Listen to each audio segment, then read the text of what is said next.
बीड जिल्ह्यातील संतोष देशमुख हत्याप्रकरणी दाखल करण्यात आलेल्या आरोपपत्रात वाल्मी कराड यांचा मुख्य सूत्रधार म्हणून उल्लेख करण्यात आला आहे।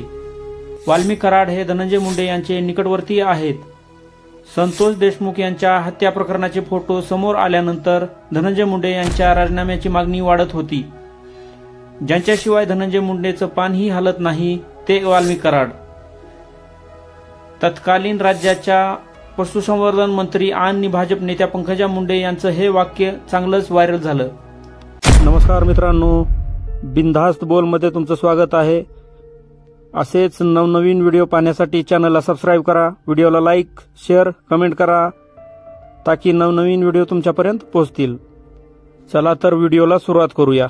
बीड जिल्ह्यातील मसाजोगचे सरपंच संतोष देशमुख हत्या प्रकरणानंतर चर्चेत आलेले वाल्मी कराड आणि महाराष्ट्राचे अन्न, नागरी पुरवठा आणि ग्राहक संरक्षण मंत्री धनंजय मुंडे यांच्यातील जवळीक पंकजा मुंडेंच्या या विधानावरून स्पष्ट होते। भाजपचे आमदार सुरेश धस, राष्ट्रवादी काँग्रेस शरदचंद्र पवार पक्षाचे आमदार जितेंद्र आव्हाड, आमदार संदीप क्षीरसागर, बीडचे खासदार बजरंग सोनवणे, कोल्हापूरचे संभाजी राजे छत्रपती, मराठा आंदोलक मनोज जरांगे पाटील, सामाजिक कार्यकर्त्या अंजली दमानिया अशा अनेक नेत्यांनी संतोष देशमुख हत्या प्रकरणात कधी आका म्हणून तर कधी थेट नाव घेऊन वाल्मी कराड यांच्या अटकेची मागणी केली होती। 9 डिसेंबर रोजी मसाजोगचे सरपंच संतोष देशमुख यांची हत्या झाली। त्यानंतर 2 दिवसांनी वाल्मी कराड, विष्णू चाटे आणि सुदर्शन घुले यांच्या विरुद्ध 2 कोटी रुपयांची खंडणी मागितल्याचा गुन्हा दाखल झाला। मसाजोग येथे पवनचक्की प्रकल्प उभारणाऱ्या आवादा एनर्जी कंपनीच्या कर्मचाऱ्यांनी ही तक्रार दाखल केली होती। त्याआधी 6 डिसेंबर रोजी याच आवादा एनर्जीच्या आवारात सरपंच संतोष देशमुख आणि त्यांच्या हत्येचा आरोप असलेल्यांमध्ये वाद झाला होता। याच वादातून संतोष देशमुख यांचं अपहरण करून हत्या करण्यात आल्याचा आरोप सुरेश धस यांनी केला आहे। आष्टीचे आमदार सुरेश धस यांनी या प्रकरणाचा सतत पाठपुरावा केला आहे। 31 डिसेंबर रोजी वाल्मी कराड यांनी गुन्हे अन्वेषण विभागाच्या पुण्यातील कार्यालयात आत्मसमर्पण केले। त्याआधी त्यांनी एक व्हिडिओ प्रसारित करून त्यांच्यावर राजकीय हेतून आरोप केले जात असल्याचं म्हटलं होतं। या आत्मसमर्पणानंतर विरोधी पक्षातल्या काही नेत्यांनी हे पोलीस आणि गृह विभागाचं अपयश असल्याची टीका केली, तर काहींनी वाल्मी कराड यांच्या आत्मसमर्पण करण्याच्या पद्धतीवर आक्षेप घेतला। सोशल मीडियावरच्या असंख्य व्हिडिओचे थंबनेल, वर्तमानपत्राचे मतळे, राजकीय नेत्यांच्या बाईट्स या सगळ्यामध्ये सध्या वाल्मी कराड या नावाची चर्चा सुरू आहे। परळीत होणाऱ्या राजकीय सभांमध्ये फारसे समोर न येणारे वाल्मी कराड नेमके कोण आहेत? संपूर्ण राज्याच्या पोलीस विभागाला गुंगारा देण्याचं कसब त्यांच्याकडे कुठून आलं?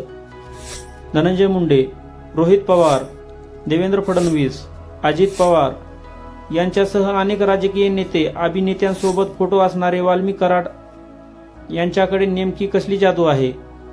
परळी, बर्दापूर, अंबेजोगाई शहर आणि केज पोलीस ठाण्यात वाल्मी कराड यांच्या विरोधात 14 गुन्हे दाखल आहेत। यामध्ये अवैध पद्धतीनं शस्त्र बाळगणे, जीवे मारण्याचा प्रयत्न, जमीन बळकावण्याचा प्रयत्न अशा गुन्ह्यांचा समावेश आहे। हे गुन्हे दाखल असूनही त्यांचे बॉडीगार्ड म्हणून पोलीस विभागातील कर्मचारी काम करतात।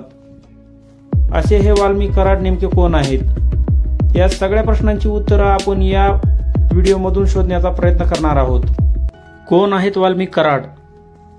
वाल्मी कराड हे धनंजय मुंडे यांचे अत्यंत विश्वासू सहकारी आहेत। धनंजय मुंडेंनी त्यांचे काका गोपीनाथ मुंडे यांना सोडून स्वतंत्रपणे राजकारणाची सुरुवात केल्यापासून वाल्मी कराड हे त्यांच्यासोबत आहेत। वाल्मी कराड यांच्याबाबत बोलताना पत्रकार सुकेशनी नाईकवाडे म्हणाल्या, परळी तालुक्यात धनंजय मुंडे म्हणजे वाल्मी कराड आणि वाल्मी कराड म्हणजे धनंजय मुंडे असं समीकरण असलं तरी वाल्मी कराड यांची सुरुवात मात्र गोपीनाथ मुंडे यांच्यासोबत काम करूनच झाली आहे। परळी वैजनाथ शहरापासून 10 किलोमीटरवर असणाऱ्या पांगरी या गावात 29 जानेवारी 1969 रोजी वाल्मी कराड यांचा जन्म झाला।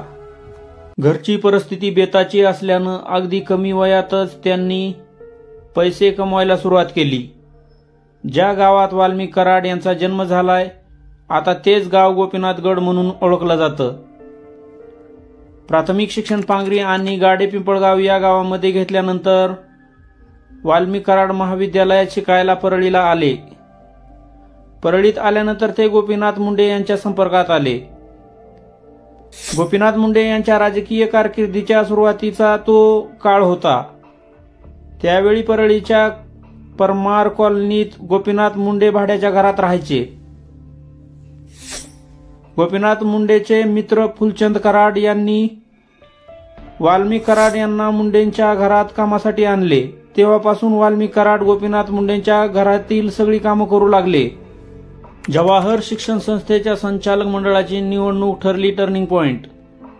वाल्मी कराड यांच्याबाबत सध्या परळीमध्ये फारसं बोललं जात नाही. अनेक पत्रकार नाव न सांगण्याच्या अटीवर त्यांची माहिती सांगत आहेत. एवढंच काय, CIDकडे आत्मसमर्पण केल्यानंतर त्यांची वैद्यकीय तपासणी करणाऱ्या डॉक्टरांनी देखील त्यांच्याबाबत बोलताना नो कमेंट्स असं म्हटलं आहे. मात्र 1993-1995 दरम्यान जवाहर शिक्षण संस्थेच्या संचालक मंडळाच्या निवडणुकीचा किस्सा मात्र पत्रकार आवर्जून सांगतात.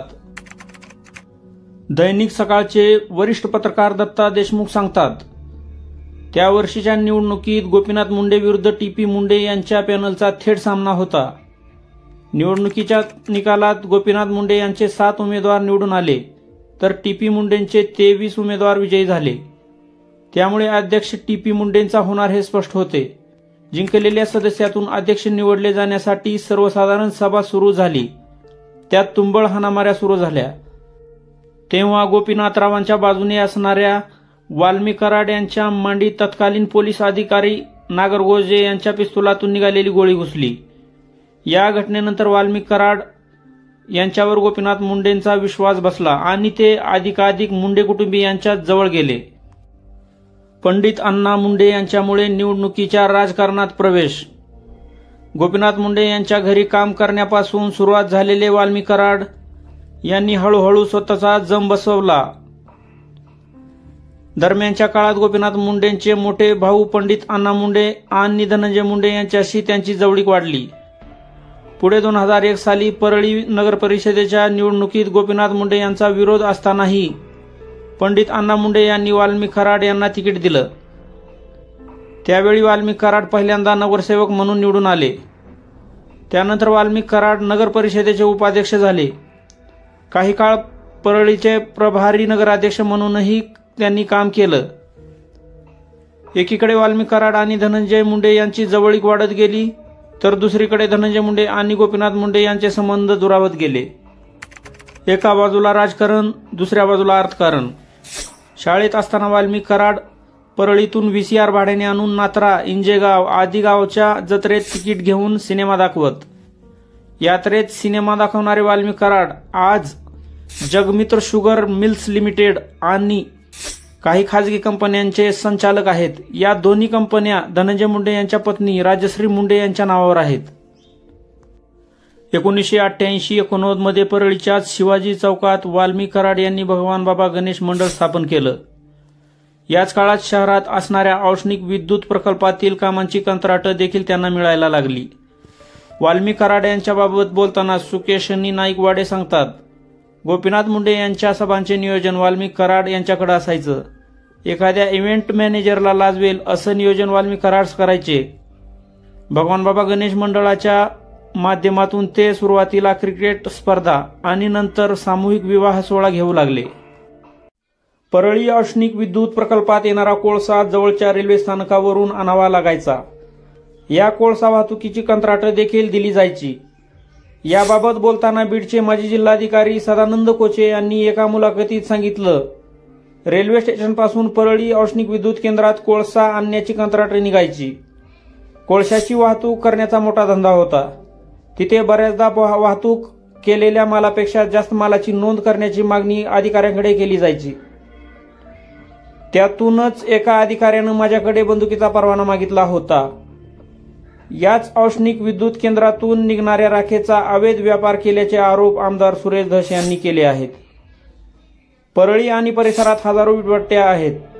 या वीटभट्ट्याला लागणारी राख औष्णिक विद्युत केंद्रातून येते. ही राख उचलण्याचं काम देखील वेगवेगळ्या लोकांकडून या भागात करण्यात येतं. सुरेश धस यांनी मुंबई तकला दिलेल्या मुलाखतीत म्हटलं, औष्णिक विद्युत केंद्रातून निघणाऱ्या राखेचा कुठलाही हिशोब नसतो. परळीतून रोज सुमारे 300 टिप्पर भरून राख वाहून नेली जाते. यामुळे इथल्या नागरिकांच्या आरोग्यावर विपरीत परिणाम होतो. या प्रत्येक ट्रकमागे काही ठराविक लोकांना पैसे दिले जातात. उत्तम इव्हेंट मॅनेजर. सुरेश धस यांनी या प्रकरणात माध्यमांना दिलेल्या प्रतिक्रियेत परळीच्या इव्हेंट मॅनेजमेंटचा उल्लेख केला आहे. त्या वक्तव्यात त्यांनी काही अभिनेत्रींची नावे घेतल्यामुळे वाद निर्माण झाला होता. त्यामुळे नंतर सुरेश धस यांनी या वक्तव्याबाबत दिलगिरी व्यक्त केली. मात्र परळीत होणाऱ्या सार्वजनिक कार्यक्रमांचं कौतुक स्वतः राज्याचे माजी मुख्यमंत्री आणि सध्याच्या सरकारमध्ये उपमुख्यमंत्री असणाऱ्या एकनाथ शिंदेसह अनेक राजकारण्यांनी केलं आहे. दैनिक बीड संकेतचे संपादक नरेंद्र कांकरिया यांनी मागच्या 30 वर्षापासून परळीतील राजकीय घटनांचं वार्तांकन केलं आहे. वाल्मिक कराड यांच्याबाबत बोलताना ते सांगतात, स्वतः पालकमंत्र्यांच्या अतिशय जवळचे असल्यामुळे वाल्मिक कराड यांनी अल्पावधीतच लोकप्रियता मिळवली. धनंजय मुंडे यांचे वडील पंडित अण्णा मुंडे जिल्हा परिषदेचे अध्यक्ष असताना वाल्मिक कराड त्यांच्या स्वीय सहाय्यकाप्रमाणेच काम करायचे. वाल्मिक कराड यांच्या कामाबाबत बोलताना कांकरिया म्हणाले, अटल बिहारी वाजपेयींच्या नेतृत्वाखाली सुरू झालेल्या बीड जिल्ह्यातील संदेश यात्रेची धुरा धनंजय मुंडेकडे होती. तेव्हा त्यांचे नियोजन वाल्मिक कराड यांनीच केले. परळी वैजनाथ येथे झालेल्या राष्ट्रवादी काँग्रेसच्या परिवर्तन यात्रेत शरद पवार म्हणाले, गेल्या 50 वर्षाच्या कारकिर्दीत मी इतकी नियोजनबद्ध अफाट सभा बघितली नाही. यासाठी धनंजय मुंडे अभिनंदनास पात्र आहेत. दरम्यान एकनाथ शिंदेसह राष्ट्रवादी काँग्रेस शरद पक्षाचे प्रदेशाध्यक्ष जयंत पाटील, राज्याचे उपमुख्यमंत्री अजित पवार यांनी देखील परळीत आयोजित करण्यात आलेल्या वेगवेगळ्या कार्यक्रमांना हजेरी लावली आहे. एवढंच काय तर धनंजय मुंडे भाजपमध्ये असताना भारतीय जनता युवा मोर्चाची पहिली शाखा देखील वाल्मिक कराड यांनी स्थापन केली होती. याबाबत बोलताना दत्ता देशमुख सांगतात, सुरुवातीला परळी मतदारसंघात काम करणाऱ्या वाल्मिक कराड यांनी धनंजय मुंडे पालकमंत्री झाल्यानंतर जिल्हाभर ओळख निर्माण केली. तत्कालीन नगराध्यक्ष सोमनाथ हालगे यांना सक्तीच्या रजेवर पाठवून ते परळीचे नगराध्यक्ष देखील झाले होते. वाल्मिक कराड यांनी जिल्हा नियोजन समितीवर विशेष सदस्य, मुख्यमंत्री लाडकी बहीण योजनेचे तालुकाध्यक्ष, परळी नगरपालिकेचे गटनेते अशी पदही भूषवली आहेत, असंही त्यांनी नमूद केलं. राष्ट्रवादी काँग्रेसचे बीड जिल्हाध्यक्ष राजेश्वर चव्हाण यांनी बीबीसी मराठीला सांगितलं की संतोष देशमुख यांची हत्या ज्यांनी केली त्यांना शिक्षा झालीच पाहिजे. मात्र या प्रकरणात विनाकारण राजकीय हेतूने प्रेरित होऊन आरोप केले जात आहेत ते चुकीचं आहे. यामध्ये राजकारण आणून विषय भरकटवला जात आहे. मी जिल्हाध्यक्ष असल्यामुळे सीआयडीने मला चौकशीसाठी बोलावलं होतं. वाल्मिक कराड माजी नगराध्यक्ष होते आणि राजकारण आणि समाजकारणात सक्रिय आहेत. ते धनंजय मुंडे यांचे PRO होते. त्यामुळे जनतेचे प्रश्न घेऊन आम्ही त्यांना भेटायचो. या प्रकरणातील आरोपी विष्णू चाटे यांना आम्ही पक्षातून तत्काळ काढून टाकलं आहे. वाल्मिक कराड हे पक्षाच्या कोणत्याही पदावर नव्हते. मी 2021ला पक्षाचा अध्यक्ष झाल्यापासून त्यांना ओळखतो हे मी पोलिसांना सांगितलं आहे. थोडक्यात काय तर गोपीनाथ मुंडेंच्या घरी काम करून सुरू झालेला वाल्मिक कराड यांचा प्रवास आता एका खून प्रकरणात राज्यभर चर्चेत असलेल्या नावापर्यंत जाऊन पोहोचला आहे.